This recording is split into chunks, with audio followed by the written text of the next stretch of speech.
Can I really trust my best friends with my deepest secrets? I groggily answered my phone in the middle of the night to the sound of sobbing. Hello. This is Jasmine from Sun-Kissed Glow. I just finished your best friend's spray tan appointment and I'm so sorry to call this late. What happened? Is Daniela okay? She's fine, but you won't be after hearing this. She was on a video call the entire time I was working on her. Speaker volume was blasting. I heard everything about tomorrow's bachelorette party. My stomach dropped. Tomorrow was supposed to be our girls' weekend getaway before my wedding in a week. What about it?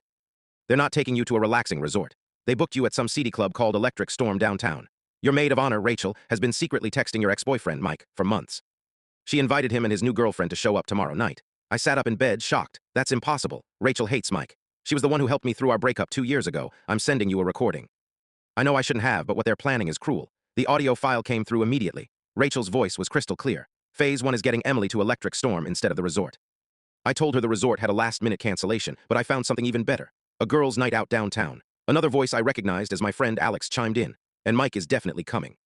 Oh yeah, I've been working on him for months. Told him Emily's been asking about him, that she seems unsure about Chris. He's bringing his new girlfriend, that Instagram model he's dating now.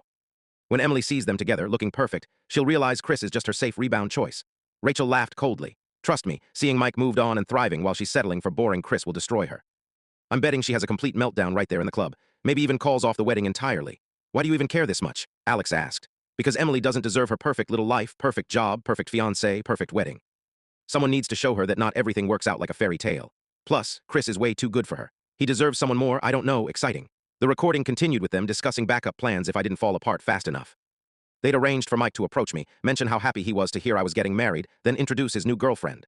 Alex would film everything for memories. The goal is maximum humiliation, Rachel explained. We want her questioning everything about her relationship right before the wedding. Best case scenario, she calls it off. Worst case, she goes through with it but never fully trusts her decision. Jasmine came back on the line.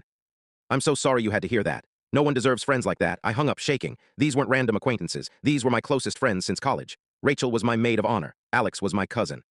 I trusted them with everything. I immediately called my sister, Mia, who wasn't part of the bridal party because she lived across the country. Hey, I need you to do me a favor.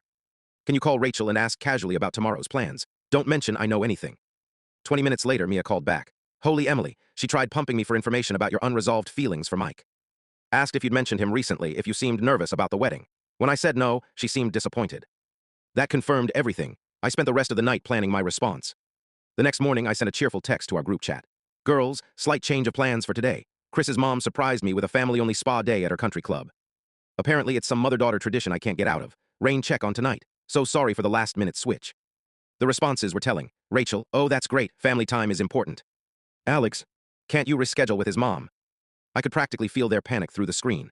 They'd probably already confirmed everything with Mike. Instead of their ambush, Mia and I had the most relaxing day at an actual spa.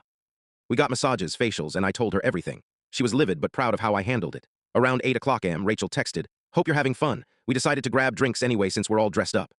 Missing you. I didn't respond. 2 days later, I had my wedding without a bridal party. I told everyone there had been a last-minute change, and we decided to keep the ceremony simple.